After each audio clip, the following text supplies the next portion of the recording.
Alright, so eto naman ho, pag-usapan natin. Magandang good morning sa inyong lahat. Ito si First Lady Attorney Liza Marcos, ang favorite na insultuhin ng mga DDS or ng mga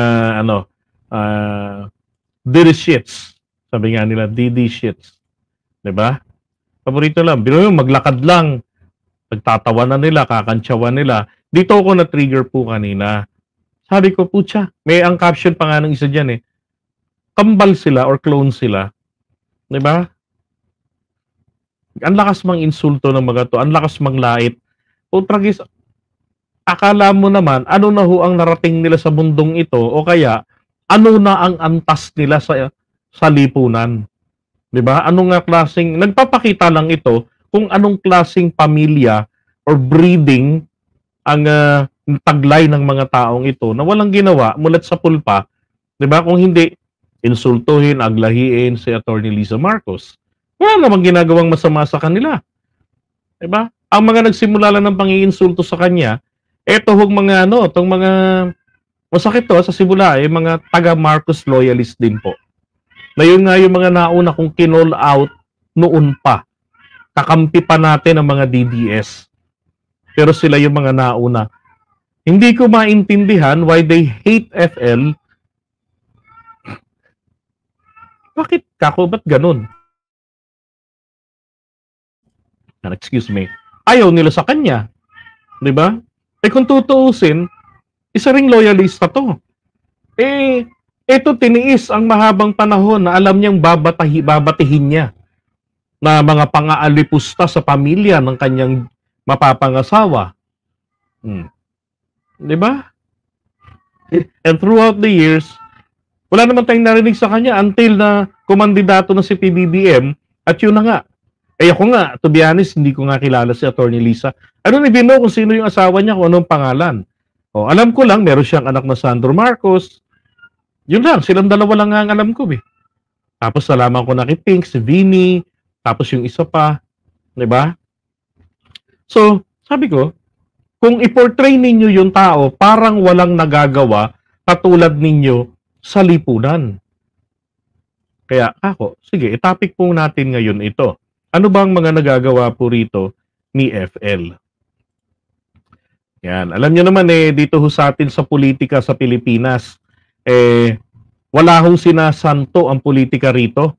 Lahat dito, di ba? Sa kanya, tinira na siya ng kung ano ng mga pagpuna, controversy, mga paghamon. So walang exception, kasama rin po siya sa mga tinitira nila ng ganyan. Ngayon, ang maganda rito kay Attorney Liza, bilang First Lady po, talaga namang yung hamon nito ng pagiging First Lady, meron ho siyang kakayanan na to pa rin itong mga responsibilities. Although sinasabi po naman na wala namang mandato ang First Lady natin. Hindi naman yan binoto ng taong bayan. Hindi katulad ni BBM. Siya lang naman yung hinalal ng mga Pilipino. Etong si FL, nagkataon lang talagang asawa siya ng presidenteng halal ng bayan. Pero hindi siya dapat umastang kung sino. In the first place, hindi naman umaastang kala mo kung sino si FL. Diba? Ang mga bitter, ito yung mga nag-asam na makinabang sa Marcos administration. Pero hindi nga nangyari, eto na, tuloy-tuloy ang pangiinsulto. Pero siya yung paboritong target nila. Well, sabi ko nga po, tignan natin, ano ba yung mga nagagawa nito?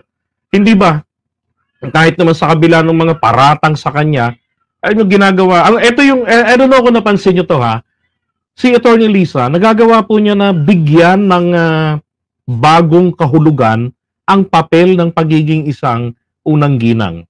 Tama? Naalala ko yung isang interview sa kanya ng, I guess that's the Associated Press, yung parang 2 days before na ikasal, 2 days before bago ikasal sa bayan natin si PBBM, bago siya mag-take ng kanyang oath sa pagkapangulo. So that was sa June 28 yun. 2022 yung interview na yun. So dun, dun yung talaga makikita na sabi ko, well, the First Lady is indeed a tough lady. So, meron siyang sariling pamamaraan, ika nga, para gawin niya, makamit niya yung kanyang gusto. What she wants, she get it in her own way. Ganon si FL. Kaya nga itong bagong hamon sa kanyang buhay na hanggang 2028, First Lady siya, ang ginagawa niya napapakita niya sa atin yung kanyang dedication sa kanyang titulo na pagiging First Lady. So, andyan yung pangangalaga niya sa ating kultura, sa edukasyon, kalusugan, 'di ba? Yung advocacy niya sa kapaligiran.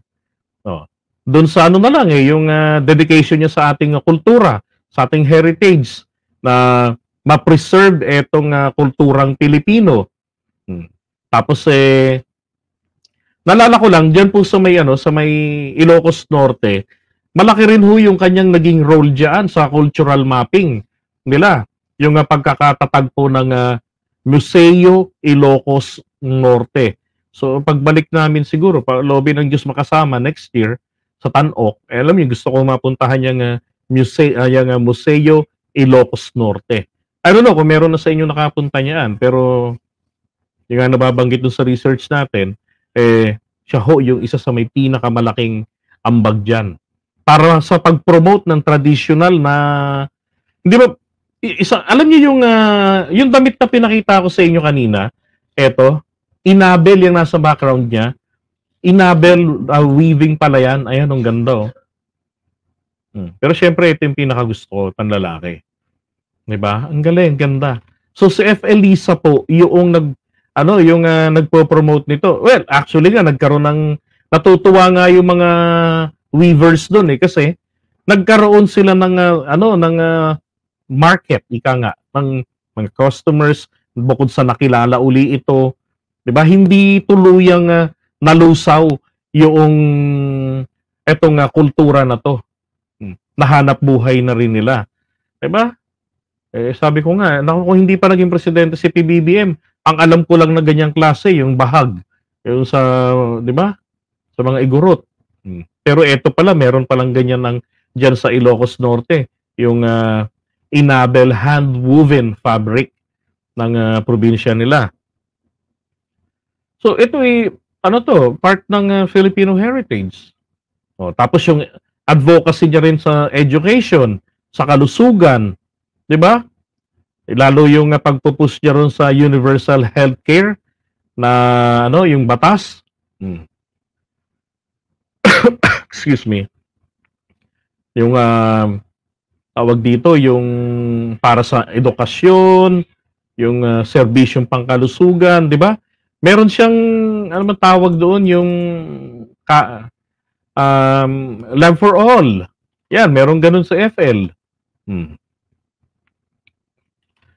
Teka, pakita ko sa inyo. Ang ganda nitong teka, ito Diba? Ang ganda Pwede palang gamitin tong tela diyan sa sa mga throw pillow. Nakakita na ako nito, makapal-kapal to. Diba? Ang galing, ganda. So, pagbalik ko ng Ilocos, I wanna get one. Lalo yung ganito. Yung throw pillow. Tsaka yung damit kanina. Ilan lang yan, mga project. Ito yung Love for All. Ito yung Love for All Pharmacy na dinadala nila. Meron silang mobile clinic. Diba? Nagagawa po rito ni FL na yung mga kababayan natin, kahit na nasa liblib na lugar, nagkakaroon ng access, makapagpa-check up, kahit man lamang minsan sa buhay nila.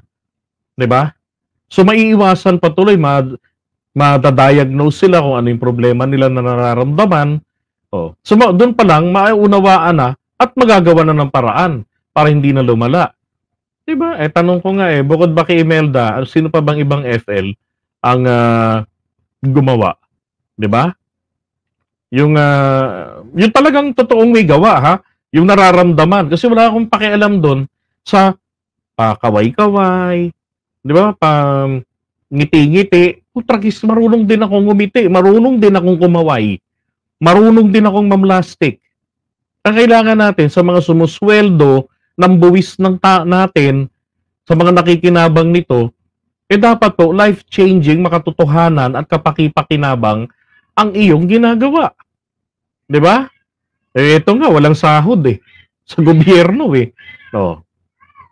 Ba, ang ganda ng proyekto nila So, Lab for All Internal Medicine.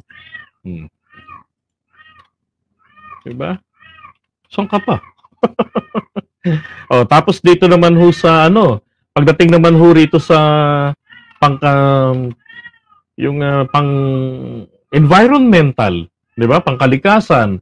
Ito yung mga pictures naman, pakita ko sa inyo ito yung Pasig River.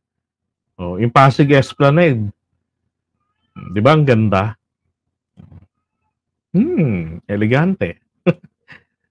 Minsan lang kami nakapunta ni Mrs. diyan. Talagang humanga siya. 3 days after ng opening nito, nagpunta kami. 2:00 ng madaling araw, walang halos katao-tao. Grabe, sabi niya sarap dito mag-TikTok. Ang sarap dito dalhin si Quarantina. Pero hindi pa namin nagagawa. Saka balik ulit kami diyan.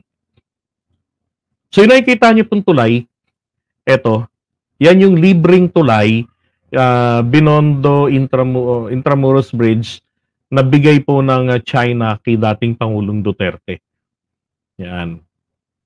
Pero yung ibang mga projects, yung 380 projects, hindi po nila ginawa. Yung mga pledges sa kanya. Diba? Tingnan mo naman yung aerial view. So ito yung nasunog na post office. Tapos andyan sa gilid. Ito yung tulay pagkagaling mo ng Quiapo. Yan. Ito yung Metropolitan Theater. Manila City Hall. Diba? Pagkagaling mo rito sa bandang Santa Cruz, daan ka sa tulay na yan, pababa, kanan ka na sa post office, dito ka mag-park, pasyal ka rito, walang entrance fee, libre din po ang exit. Yan.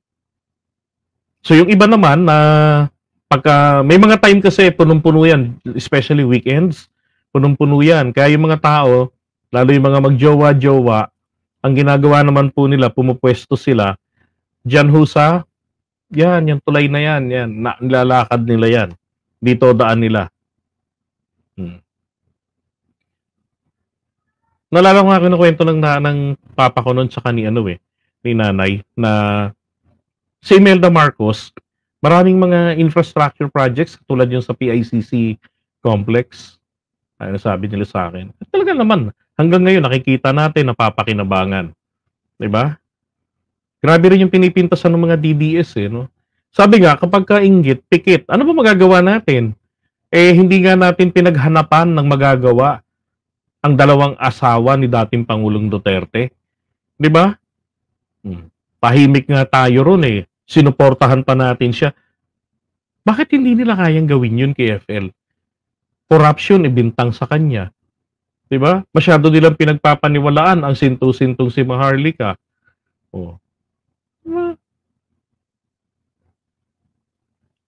Ganda-ganda ng ginagawa ng tao, pilit nilang sinisira. Gagaya nila sa sa sarili nila na may mga may mga amats na sa sarili. Tsaka isa pa nakakatuwa rito kay FL. Eto 'Di ba? Proud na proud po siya na itaas ang bandila ng Pilipinas. Yun po isa kayang lady. Ano kayang bandila? Kanino kayang bandila ang gusto nitong itaas? 'Di ba? Ito yung ating first lady. Proud na proud. Yun ang gusto ko rito. Kaya sinasabi ko nga, si Atty. Lisa, marami nang napatunayan kahit na wala naman itong mandato ng bayan o ng batas. At least in her own capacity, 'di ba? Bilang pagsuporta sa kanyang asawa, sumalaya niyang ginagawa kung anong gusto niya. Pag-promote ng ating kultura, bilang yung national heritage natin. Tapos yung sa healthcare, 'di ba? Merong para makaraabot sa mga liblib na lugar, yung Love for All na mas lalo pa nilang pinalawig. 'Di ba? Pag-promote nung yung sa Abel hand weaving, 'di ba? Ang ganda. Ngayon sa kanyang ginagawang pagtutok sa cultural preservation, maganda rito, napapanatili at saka napapalaganap niya yung traditional na sining at kultura ng Pilipinas. 'Di ba? Maalala ko nga lang hindi ba't nagpunta rin ito sa, if I'm not mistaken, sa Dubai, right? Pumunta siya ng Dubai. Oh, ano nangyari naman doon? Ang sabi ng mga praning, pumunta doon para mangutang ng pondo para sa Maharlika Investment Fund. Sus Mariosep. Diba? Ayan o. Ito yung kanyang card, sabi dyan. Receives the First Lady of the Philippines in presence of Mariam bint Mohammed bin Zayed. Yan. Her Highness Sheikha Salama bint Hamdan Al Nahyan. Nahyan. Yan. Wife of His Highness, the UAE President welcomed Luis Araneta Marcos, the First Lady of the Philippines, who is on a working visit to the UAE. Diba? So, ano pang pinag-usapan nila ron? The two sides discuss opportunities to enhance cooperation between entities in both countries across various fields, especially in culture, arts, and heritage. Diba? So, andun pa rin, dala pa rin niya yung promotion ng Pilipinas. Kahit nasa sarili niyang lakad. They explore ways to enrich the cultural and artistic landscape of both nations, with a particular focus on early childhood development and investment in human capital, which is a priority. Meron pa akong isang nakita roon na ginawa niya, yung dumalo siya sa meeting tungkol doon sa energy. Di ba? Kaya siguro mainit yung mainit ang ulo nila. Yeah, it's correct. Pinopromote niya yung Marikina shoes. Ayun nga yung interview sa kanya roon nung Associated Press. AFP pala yun. Yeah, Associated Free Press nga pala. Sabi niya, tinatanong siya kung sino yung role model mo? Alam niyo sagot niya? My role model is me, myself. At ako ang hahabi ng sarili kong landas. Ibig sabihin, ang ginagawa niya ngayon, hiwalay. Hindi mo masasabing kinopya niya si FL Imelda Marcos. Ito sarili niyang diskarte. Yun ang sinasabi ron ni Attorney Lisa, which is I like. 'Di ba? Kaysa yung maging copycat, parang tamad naman pagka ganun. 'Di ba? Na mangungopya ka tapos susundan mo lang yung ginawa. Di mo ba kayang mag-isip ng sarili mo, 'di ba? Kaya nga ang galing meron siyang sariling initiative. So, meron tayong Lab for All, yung Pasig Rehabilitation, yung Pasig River Rehab, di ba? Ang maganda pa sa Pasig, yung gilid na yon, kung ilang kilometro po yun, may pondo na yon, magkakaroon dyan ng bike lane. So, talagang makakapag-exercise ka. Yung Pasig River pa, sa tulong din po nitong San Miguel Corporation ni Ramon Ang, di ba? Drenaging nila yon, nilinis nila yon. They invested 2 billion pesos. Not for nothing, pero they're not gaining profit. 'Di ba? So malaking tulong. Kumbaga nagbalik lang siya ng biyaya na nakuha niya sa bansang Pilipinas. Balik lang niya sa ginawa niyang paglilinis ng Pasig River. Tapos, tinidevelop ni Attorney Lisa yung gilid. O di, ang ganda mamasyal, hindi yung nakakasuka gaya nung 90s na pagkasangsang-sangsang ng amoy, malalaman mo pagka nakalampas ka ng Quiapo, mabaho na, nandun kasi babaw ng tulay. Malalaman mo pag malapit ka na sa may Guadalupe, Makati, mabaho na yung amoy pusali na. Diba? What more, yung mga nakatira dun sa gilid ng ilog. Pero hindi na nga po ganun ngayon. Diba? Dinidevelop pa yung gilid. Diba? Maganda. Kumbaga, nagkaroon po ng yung ginawa ni Isko Moreno sa Manila, yun ang kahawig Diba? So, kumbaga, nanganak. Yung mga best practices, maganda yan. Yun talaga yung dapat na nasunay pagpapatuloy. Kaya ako'y nangihinayang rin kay Isko, iniwan niya Maynila. Diba? For the position. Sayang. Ngayon, sabi nga sa dami ng kanyang mga nagawa, at patuloy na ginagawa ni FL, so maliwanag po na talagang yung tao may malasakit po sa bayan. Diba? Then yung kanyang mga proyekto sa kultura, education, health, sa environment, yung mga nagpapakita po ng talagang tunay na public service. Okay? Yun po mga nagagawa niya, ha? Hindi po yung ngawa, tapos pag may kinalaman sa pagmamahal sa bayan, no comment, hindi makangawa. Diba? May ginagawa, hindi po pagala-gala. Wala akong pinariringgan. Okay? Kaya ako, I would say na please, supportahan po natin etong si Attorney Lisa sa kanyang adhikain. No? Para sa ikabubuti naman ng mga Pilipino. Yung kanyang dedication, pagsusumikap, diba? Patunay lang po yan na posible ang pagbabago at pag-unlad ng ating bansa. Kailangan lang natin disiplina. Pag meron tayong disiplina, magkakaroon tayo ng pagkakaisa. Diba? Magagawa natin yun. Kaya sabi nga, posible yung pagbabago saka yung pag-unlad ng Pilipinas. Ang problema, itong disiplina, yun po yung ine-exercise ng mga detractors niya. Diba? Now, si Attorney Lisa, First Lady, pero sabi nga nila, tahimik, ganun. Pero alam yung totoo, hindi siya yung natatakot na maging, yung magpakatotoo, yung maging totoo lang sa sarili niya. Or nakita nyo kung uminom ng alak, kita nyo yung kilos na di ba? Yung iba niya, mag-aaral pa nung paano kumilos, magtotodong diet, yung mga ganun. Sa kanya, hindi siya totoo. Hindi siya yung takot na magpakita na yung maging totoo sa kanyang sarili. Well, and after all, hello, Araneta yan. Di ba? Araneta is Araneta. Alam yun ibig sabihin. Di ba? Na, tsaka yung kanyang dedication sa cultural preservation, education, health, di ba? Yung environmental projects, kasama na yung resilience niya, no? Tsaka yung lakas. Yun ay patunay na isang mahalaga at influential figure dito po sa ating bayan. Wala naman ng question doon. Pag sinabi na, pagdating naman sa pagiging influential figure niya, talaga namang Diyos ko. Diba? Hindi natin maitatanggi yan. Galingan niya napaka-innovative. At yun po ang importante, ang innovation. Diba? Hindi yung nakontento na tayo na, okay, sige, okay na yan. Gawin natin yung gaya nung dati. Wala na bang bago?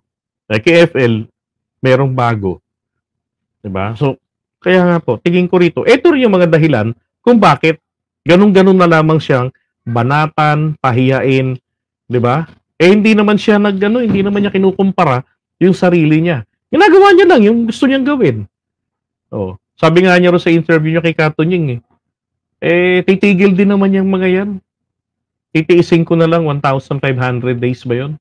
Sabi niya, hanggang 2028, pagbaba ni PBBM sa pwesto. Then, she'll be private person again. Diba?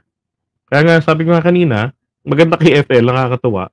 Etong bagong hamon sa buhay niya, no? Pagiging first lady, meron siyang sariling pamamaraan para i-curve yung kanyang landas. Para pagdating dun sa dulo, makikita natin, iba ang First Lady Imelda Marcos, iba ang First Lady ni Marcos Jr. May kanya-kanya silang legacy. May kanya-kanya silang ginawa para sa isang layunin, para sa bayan. Ayun ang pinakamaganda. Di ba?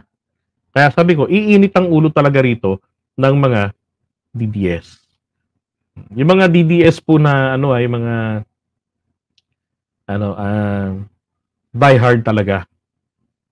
Okay? Hindi, yung mga moderate, okay yan nag-iisip yung mga yan Marunong yan umunawa. Pero yung mga die hard, alaho talaga yan. Yan yung mga mahilig mameste. Okay, so iwan na natin to.